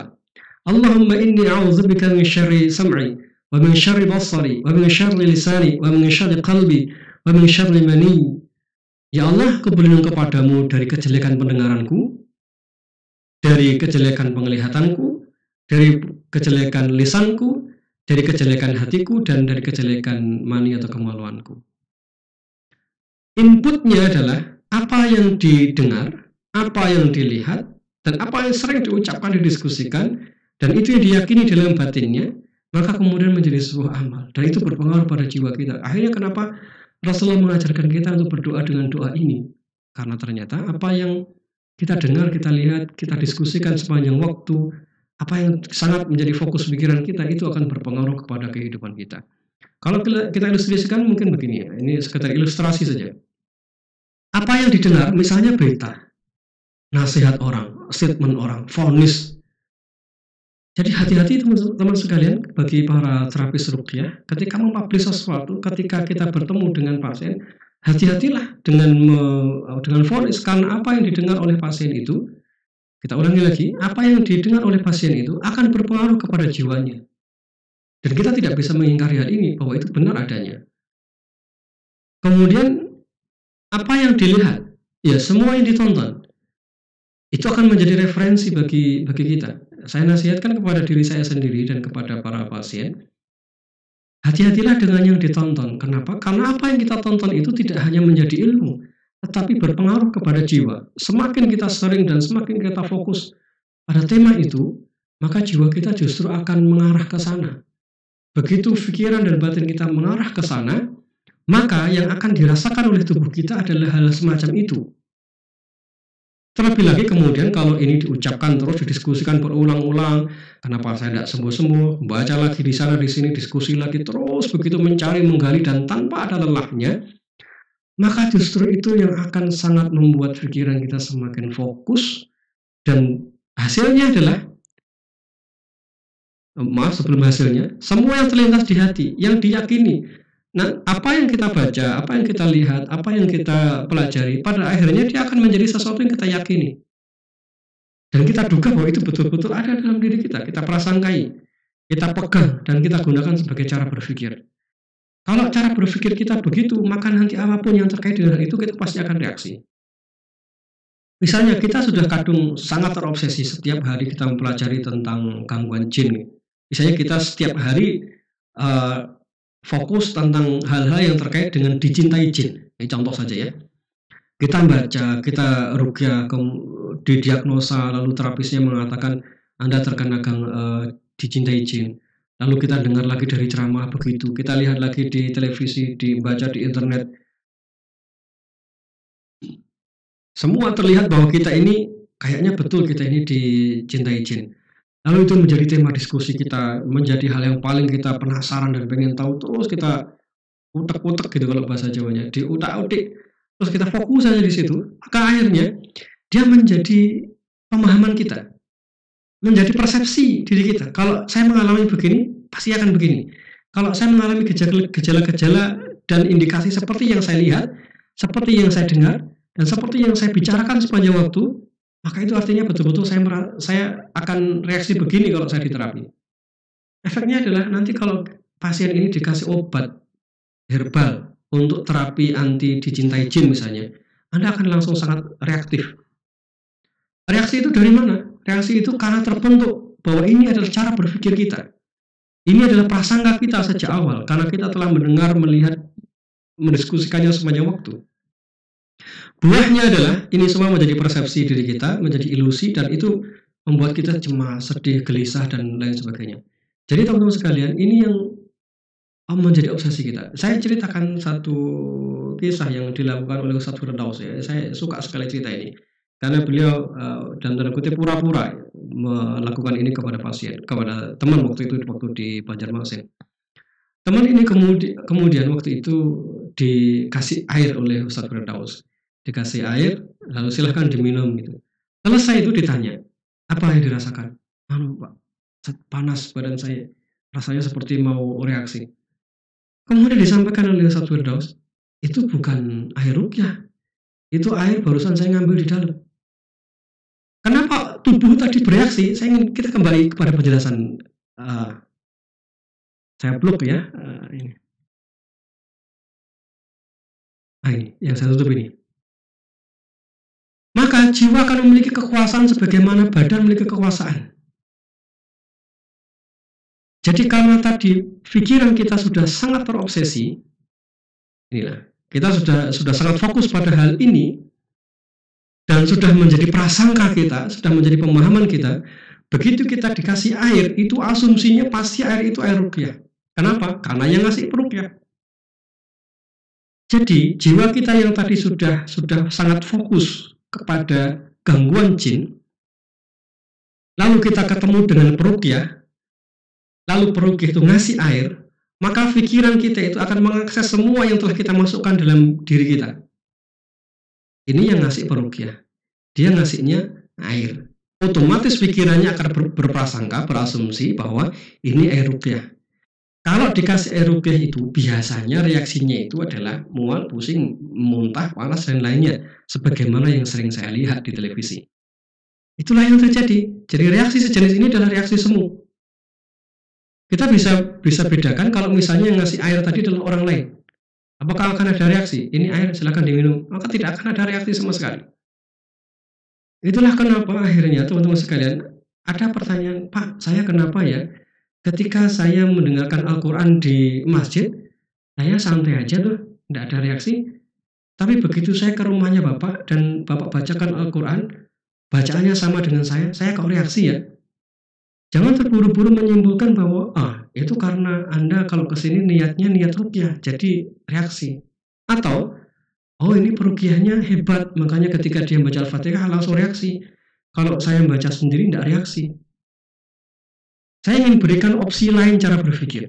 Ya, bisa jadi yang tadi betul ya, asumsi tadi bisa jadi betul. Saya ingin nambahkan asumsi yang berikutnya. Asumsi berikutnya adalah, bisa jadi pasien tadi kenapa dia di rumah baca Al-Fatihah tidak reaksi, dan ketika di tempat peruqyah dia reaksi, karena dia sudah terframe dalam pikirannya. Itulah artikel yang kemarin saya buat, framing 1-4 itu. Salah satu tujuannya adalah untuk ini. Jadi pasien tadi ketika datang ke peruqyah, dia sudah punya frame dalam dirinya bahwa ketika di ruqyah dibacakan Al-Quran dalam proses terapi itu akan muncul reaksi begini dan begitu. Kenapa sih Pak kok sampai saya bisa muntah? Ya itulah penjelasan yang tadi disampaikan oleh Ibnu Qayyim al-Jauzi. Jika jiwa ini sudah sangat fokus terhadap sesuatu, maka jiwa itu akan punya akses terhadap badan. Kalau bahasa teman-teman medis mungkin psikosomatis atau apa gitu ya. Allah alam bisa tidak paham. Jadi sugesti itu yang akhirnya menggerakkan badannya untuk muntah. Jadi menggerakkan perutnya untuk muntah. Nah, itulah teman-teman sekalian kenapa akhirnya kita perlu berhati-hati ketika ngomong dengan orang. Kita publish di WA, dikasih makanan dan minuman ini, lalu kemudian dia reaksi. Ini semua akan sangat mungkin untuk terjadinya proses sugesti dalam dirinya tanpa kita sadari. Saya ingin coba buat analogi sederhana begini. Teman-teman sekalian, coba kumpulkan 5 orang ya. Kumpulkan 5 orang. Nanti kita bisa membedakan orang ini sugestif atau tidak. 5 orang kumpulkan di satu grup. Ini kalau kita mau uji coba ya. Kumpulkan di satu grup. Kemudian kumpulkan 5 orang lagi. Ini dengan catatan 10 orang ini sama-sama mudah kesurupan ya. 5 orang ini di grup A dan 5 orang kedua di grup B. 5 orang pertama selama 1 bulan bombardir dengan hal-hal yang sangat excited. Jadi misalnya, ini ada pasien begitu melihat zam-zam dia berontak luar biasa. Ini ada pasien barusan dibacakan Al-Fatihah saja dia langsung jungkir balik. Ini barusan ada pasien yang dia baca doa pendek, dia muntah paku. Terus bombardir dengan informasi begitu. Informasikan pula ini gejala orang yang begini biasanya ketika di ruqyah dia akan muncul reaksi begini. Jadi bombardir dengan informasi itu untuk grup pertama. Grup yang kedua lakukan sebaliknya. Ajak dia bersyukur, ajak dia bersabar, pahamkan pada dia jin itu lemah, jin itu tidak mampu menggerakkan apapun, jin itu tidak mampu menggerakkan tubuh kita, dia tidak mampu membunuh kita. Terus dibombardir dengan sebuah keyakinan yang kuat bahwa setan itu lemah selemah-lemahnya, bahkan untuk sekedar menggerakkan lidi saja tidak bisa. Sampaikan hadis misalnya ketika orang makan, dia ikut makan, ketika orang itu baca basmalah dia langsung memuntahkannya. Rumah itu ketika dibuka dengan baca basmalah, setan sudah tidak mampu membukanya. Makanan minuman yang ditutup dengan menyebut asma Allah, Meskipun hanya dengan sebatang lidi, maka syaitan sudah tidak mampu menyentuhnya. Bombardir dengan informasi-informasi bahwa syaitan itu sangat lemah dan tidak bisa membuat kita kesurupan. Nanti di hari berikutnya, di bulan kedua, kasih uh, kasih foto misalnya atau video tentang orang yang sedang diterapi. Nanti bisa dilihat. Grup pertama, kemungkinan besar mereka akan reaksi sangat ekspresif. Sedangkan grup kedua, mereka akan nyantai insya Allah. Kenapa itu semua bisa terjadi? Karena framing yang sedang kita lakukan pada dua kelompok ini berbeda. Mudah-mudahan ini bisa menjadi renungan bagi kita semua, bagi para pasien. Hati-hatilah dengan apa yang kita pelajari, hati-hati. Kenapa? Ya, saya hanya berpijak pada apa yang disampaikan oleh Ibnu Qayyim al-Jauzi ini. Kalau tadi teori-teori yang disampaikan di buku-buku sebelumnya kita anggap tidak perlu, tidak apa-apa. Ini tapi yang disampaikan oleh Ibnu Qayyim al-Jauzi, bahwa apa yang menjadi fokus jiwa kita itu akan berpengaruh kepada badan. Dan itu sebenarnya bukan karena jin di luar. Ini kata beliau, bukan sesuatu yang berasal dari luar, tetapi yang berasal dari dalam dirinya sendiri. Jadi Pak, bisa dong berarti kalau saya misalnya terapi ruqyah lalu saya melihat sesuatu itu bukan jin. Iya, bisa. Itu dari diri saya sendiri. Iya.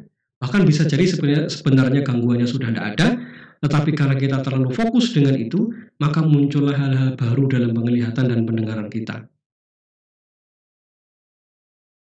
Maka kita dalam poin ini perlu berhati-hati. Ini ilustrasinya ya teman-teman, nanti silahkan bisa dikembangkan dalam diskusi insya Allah malam. Lalu Pak, bagaimana nih jalan keluarnya setelah kita mengalami situasi semacam ini? Nah, ini jalan keluarnya. Yang pertama, koreksilah apa yang telah menjadi fokus jiwa. Selektif terhadap apa yang didengar dan dilihat. Kalau perlu nih saran saya kadang malah menyuruh orang itu berhenti nonton, berhenti membaca tema ruqyah. Loh Pak, tidak ekstrim Pak. Pasien yang sejenis ini perlu diperlakukan ekstrim begitu. Kita yang sekarang merasa diri kita ini sangat mudah tersugesti, lakukan hal ekstrim itu. Jadi hentikan dulu belajar tentang tema ruqyah, hentikan dulu tema tentang kesurupan, hentikan dulu tema tentang hal yang sifatnya supernatural yang sangat mencekam, mendengar cerita tentang mistis, semua itu hentikan total. Dan lalu alihkanlah. Inilah sebabnya kemudian kenapa saya dan Ustadz Daus bikin KERM itu, Quranic Emotional Release Method. Kenapa kita bikin itu? Karena ada jenis pribadi yang mereka ini perlu diajak keluar dari tema yang mencekam dalam jiwanya, perlu diajak keluar. Dan itu tidak bisa kita hanya berposisi seperti sekarang menjelaskannya masih dengan sudut pandang gangguan jin. Itu harus betul-betul diajak keluar. Nah, saya menyarankan bagi kita sekarang apa yang menjadi fokus diri kita, Pak? Saya setiap hari kok terapi terus hanya untuk ngurusin jin. Berhenti dari itu. Berarti saya tidak usah terapi. Kalau perlu tidak usah terapi dulu. Serius Pak, serius. Jadi kalau perlu tidak usah terapi dulu. Tujuannya apa? Tujuannya untuk meletakkan semua yang menjadi pikiran-pikiran kita. Lalu kemudian yakini bahwa kita ini ada dalam lindungan Allah. Ketika Nabi SAW menyebutkan siapa yang baca Bismillahirrahmanirrahim la yadurru ma'asmihi syai'un fil ardi wala fis sama'i wa huwas sami'ul alim, dibaca 3 kali pagi dan sore, maka itu cukup baginya. Dia akan terhindar dari yang memudaratkan. Maka yakini itu saja cukup. Berarti saya tidak usah ruqyah. Kalau perlu tidak usah dulu. Baca itu saja pagi dan sore. Loh, berarti ingkari ruqyah? Enggak juga. Maksudnya ini untuk melatih diri kita untuk melepas sesuatu yang sedang mencengkram pikiran kita. Bacanya nanti setelah kita sudah sangat stabil. Atau boleh tetap baca, tetapi dengan orientasi baru. Nanti setelah ini pembahasannya. Ini yang saya contohkan adalah contoh-contoh ekstrim ya. Saya mohon maaf. Ini contoh-contoh ekstrim yang bisa dilakukan. Ya tidak begitu pun juga tidak apa-apa. Maksudnya ini hanya contoh ekstrim. Jadi kalau misalnya saya melakukan yang ekstrim begitu boleh Pak? Boleh, tidak ada masalah. Dan cukupkan dengan yang sederhana. Nanti ya disederhanakan terapi. Jadi kalau misalnya nanti saya reaksi gimana? Biarin aja. Baca doa saja. Doanya apa Pak? Ya apa saja boleh. Loh, saya tidak perlu lagi baca Al-Baqarah. Boleh, tapi nanti dengan konsep yang berbeda, dengan cara pemahaman yang tidak sama. Ini maksud saya pada poin pertama ini adalah meletakkan semua cara berpikir. Kenapa begitu? Karena ada orang yang nanti pada poin pertama ini, ketika dia membaca Al-Quran, itu fokusnya itu adalah bertempur dengan jin. Loh, apa salahnya Pak bertempur dengan jin? Ya itu tidak masalah bagi orang yang dalam kondisi bukan orang yang tersugesti. Ya, artinya orang yang lain gitu, itu tidak ada masalah. Tapi bagi orang yang sangat sedang tersugesti, dia bisa jadi dalam situasi ini, jiwanya sedang mempengaruhi kondisi badannya. Jadi nanti begitu dia membaca Al-Quran, dia akan reaksi lagi. Yang bisa jadi reaksi itu sebenarnya karena fokus yang ada dalam akal batinnya. Itulah masalahnya, begitu. Jadi itulah masalahnya. Ya, kenapa kemudian kita minta sementara koreksi dulu? Apakah tidak boleh baca Al-Baqarah? Boleh. Dan itu bagus, itu mulia. Tetapi pada orang yang sedang mengalami situasi sangat tersugesti, dia membaca Al-Baqarah, kita membaca Al-Baqarah ini dengan frame yang tadi gitu. Dengan frame yang seperti sugesti yang dia rasakan. Efeknya ya, nanti reaksi yang muncul ya tidak akan jauh dari apa yang sudah tersugesti dalam pikirannya. Jadi nanti, kapan Pak saya harus mulai membaca Al-Baqarah lagi? Boleh membaca Al-Baqarah tapi dengan frame yang baru. Ya, frame yang baru. Nah, frame baru itu apa? Yang kedua ini. Sederhanakanlah konsep. Berhenti berpikir terlalu rumit, berhenti membuat asumsi yang tidak perlu. Contoh misalnya, saya sedang terkena sihir. Biasanya orang yang sedang terkena sihir itu menafsirkan semua hal yang ada dalam dirinya. Satu, yang ada dalam mimpinya. Dua, yang ada dalam perasaannya. Tiga, yang dia lihat. Keempat, apa yang terjadi di rumahnya. Kelima, hubungan sosial ya dengan orang lain. Semua itu akan dia tafsirkan terkait dengan sihir. Jadi tiba-tiba misalnya dia konflik dengan teman. Ini mungkin kayaknya saya lagi kena sihir, makanya hubungan saya dengan teman-teman tidak enak. Begitu dia tidur lalu mimpi buruk, ini sihirnya masih aktif lagi. Jadi pikirannya akan cenderung untuk menafsirkan semua hal yang ia lihat itu kaitannya dengan sihir yang dia alami. Nah, ini justru menjebak kita kepada tema yang tadi disebutkan oleh Ibnu Qayyim al-Jauzi. Maka konsepnya sederhanakan. Maksudnya berarti ya kalau terlihat sesuatu di rumah, misalnya tiba-tiba di depan rumah ada taburan beras, tidak usah diasumsikan, saya sedang disihir sama orang. Enggak, tapi sederhanakan. Mungkin ada orang bawa beras lagi jatuh. Misalnya di rumah lagi waktu terapi kok banyak tokek yang bersuara. Sederhanakan saja, memang kebetulan ada tokek yang lewat di situ. Tidak perlu ditafsirkan, ini gara-gara saya baca Al-Quran, ini jinnya muncul nih, masuk ke tubuhnya tokek. Ini terlalu rumit berpikirnya. Pak, saya setelah membaca waktu saya terapi untuk mengusir sihir yang ada dalam tubuh saya, di rumah itu bolak-balik ada burung yang terbang di atas rumah saya. Ya, tidak ada masalah. Burung itu tidak perlu ditakwilkan bahwa itu kaitannya dengan sihir yang kita alami. Jadi sederhanakanlah konsep berpikir kita, berhenti membuat asumsi-asumsi yang tidak perlu. Dengan cara itu kita akan menjadi lebih simpel. Yang berikutnya, sederhanakan cara terapinya. Pak, saya kena sihir, berarti saya harus istiqomah tiap hari Al-Baqarah. Iya, Al-Baqarah tiap hari. Untuk apa Pak? Untuk mendekatkan diri kepada Allah dan semoga Allah berikan kesembuhan yang sempurna. Disederhanakan konsepnya dan disederhanakan prosesnya. Pak, saya perlu ramuan ini, ramuan itu, perlu ini atau itu. Ya kalau ada kaitannya tubuhnya sakit, tambahkan. Kalau tidak ada, baca saja Al-Baqarah. Sampai berapa lama? Semampunya, sekuatnya, seikhlasnya. Berarti saya tidak perlu mentakwilkan apapun yang saya alami, tidak perlu. Baca saja. Nanti kalau setelah terapi saya mengalami ini itu, tidak apa-apa, tidak usah dipikirkan. Loh Pak, lu itu yang bikin kita akhirnya sederhana, tidak lagi sederhana cara menterapi yang kita lakukan. Jadi sederhanakanlah cara terapinya. Jadi kalau misalnya orang kena sihir, ya sudahlah baca. Ditambah dengan zam-zam, tambahi. Apa disunahkan? Pakai. Apa yang diperintahkan oleh para ulama? Pakai saja. Ada mandi bidara? Pakai mandi saja. Tapi apakah semuanya langsung kita pakai bersamaan? Jangan, tidak perlu. Secukupnya, sederhanakan saja. Pilih salah satu yang membuat batin kita ini yakin dan puas gitu. Pak, saya puasnya kalau semuanya saya pakai. Nah, itu berarti bahwa jiwa kita sedang sangat fokus. Jadi berarti jiwa kita sedang terlalu fokus kepada hal ini. Jadi misalnya ini ada herbal bidara, ini ada ramuan apa, ramuan macam-macam. Saya baca ini, baca itu, saya tambah sedekah, tambah ini. Boleh itu semuanya dilakukan, tapi niatkanlah semata-mata untuk mendekatkan diri pada Allah. Bacalah Al-Baqarah untuk mendapatkan kemuliaan dari sisi Allah, untuk mendapatkan kesembuhan dari Allah. Frame-nya yang dibangun adalah bukan lagi frame yang tadi di awal kita pakai. Kalau di awal kita pakai dengan asumsi yang begitu banyak, maka pada saat kita menterapi ini sederhanakan. Frame-nya adalah ini kita sedang memohon rahmat dan kesembuhan. Bahkan Syekh Abdullah Sadhan dalam buku beliau, mudah-mudahan lain kesempatan bisa kita bahas buku ini, dia menyebutkan ketika seseorang sedang membaca Al-Quran itu niatkan dua hal saja. Satu, untuk mendatangkan hidayah. Dua, untuk memohon kesembuhan. Udah, hanya itu niatnya. Jadi memohon kesembuhan, mendatangkan hidayah untuk diri kita sendiri, itu sesuatu yang sangat berharga.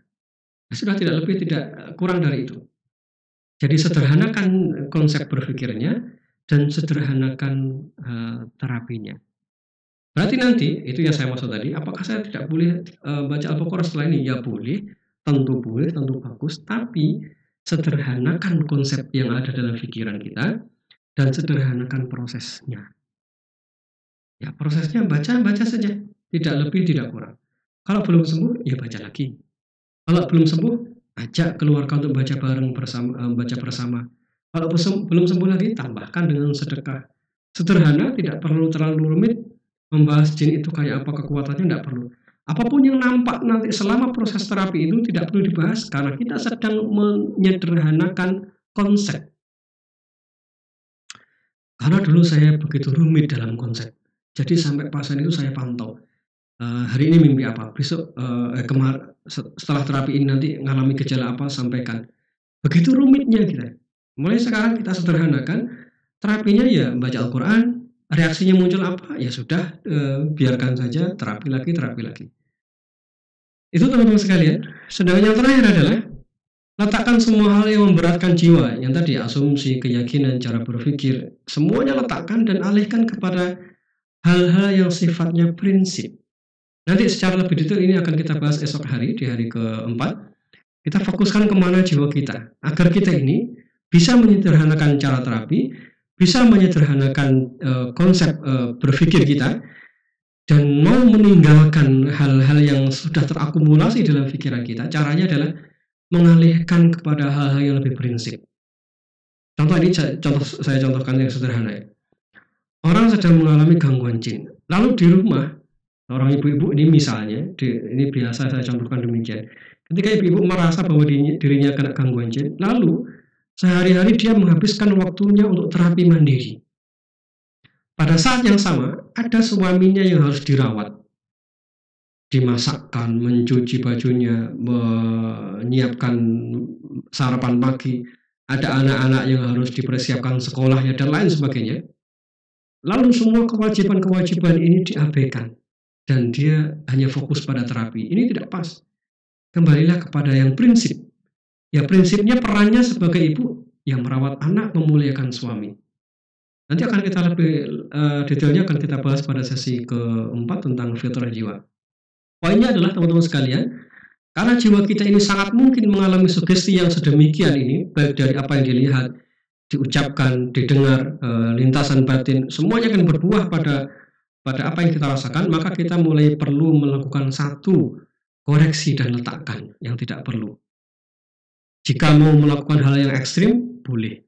Tutup semua informasi yang terkait dengan itu. Yang terlalu memberatkan maksud saya. Kemudian sederhanakan konsepnya. Ya, pokoknya terapi, mohon kesembuhan pada Allah, beramal saleh, jangan keluar dari itu. Itu saja, diulang-ulang terus. Kemudian cara terapinya, ya berbuat kebaikan, baca Al-Quran, konsumsi herbal-herbal yang disunnahkan oleh Rasulullah. kemudian ikuti anjuran-anjuran medis, kalau memang sakit, perlu obat, ya ambil obatnya karena memang itu tidak dilarang. Kemudian mulai alihkanlah jiwa kita. Nah, saya ingin garis bawahi, kenapa mengalihkan jiwa itu tadi perlu dilakukan? Karena kondisi yang tadi disebutkan oleh Ibnu Qayyim al-Jauzi tentang khidabun nafsi. Yang mempengaruhi badan kita itu adalah apa yang terjadi dalam jiwa kita, yaitu badan kita ini dipengaruhi oleh apa yang terjadi dalam jiwa kita. Nah, alihkan kepada hal-hal yang sangat prinsip, yang jauh lebih penting, yang betul-betul itu kaitannya dengan hidup kita. Insya Allah nanti kita akan bahas lebih lanjut tentang bagaimana mengalihkannya ini ke terapi filtrah jiwa. Semoga Allah mudahkan. Mungkin ini pembahasan kita hari ini teman-teman sekalian, tema tentang sugesti dan reaksi hakiki. Jadi mudah-mudahan kita paham posisi kita ada di mana. Bagaimana secara teknis membedakannya. Nanti akan ada pembahasan lebih lanjut nanti akan didiskusi, insya Allah mungkin akan saya sampaikan tentang ini ciri-cirinya, kalau sugesti kayak apa, kalau tidak sugesti kayak apa. Ada beberapa jenis, tapi itu tidak prinsipil ya, karena memang itu hanya pendapat dari satu buku. Realnya yang paling penting sebenarnya bukan bagaimana cara mengenalinya, tetapi apa yang memang sudah terjadi dalam jiwa kita, itu yang perlu dikoreksi terlebih dahulu. Hadanallahu wa iyyakum ajma'in. Semoga Allah berikan kita kefahaman, berikan kita petunjuk untuk selalu berbenah diri. Mohon maaf atas segala kekurangan. Sebelum saya akhiri, saya ingin sampaikan satu hal, bahwa apa yang saya sampaikan ini adalah murni perjalanan saya sendiri. Jadi tidak ada kaitannya dengan kelompok komunitas lain misalnya, tidak. Jadi tidak ada kaitan, tidak ada niatan apapun untuk mengkoreksi siapapun. Ini saya hanya menyampaikan apa yang pernah saya temui dari sejak tahun 2004 2003 ya, hingga hari ini. Jadi perjalanan seiring waktu itu yang ingin saya tularkan kepada antum semua. Tidak ada niatan untuk menyudutkan orang lain, tidak ada niatan untuk menganggap salah kelompok lain, tidak. Insya Allah tidak ada niatan itu. Ini murni hanya kajian ilmiah. Semoga Allah berikan taufik kepada kita semua. Walaupun minkum. Assalamualaikum warahmatullahi wabarakatuh.